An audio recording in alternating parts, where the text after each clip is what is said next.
Hi, this is an MX518 mouse. Recently, the left button is making some weird noise.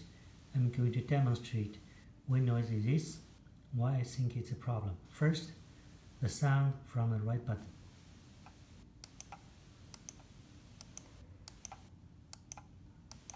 As you can see, regardless where I push, the sound from the right button is clear and crisp, it's normal.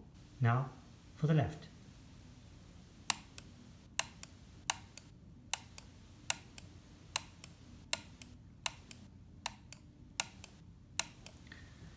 As you can hear and see, the noise from left button is as if it's hitting something on its way down.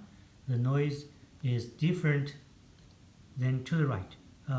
Let's hear it again. On the right. Left. Right.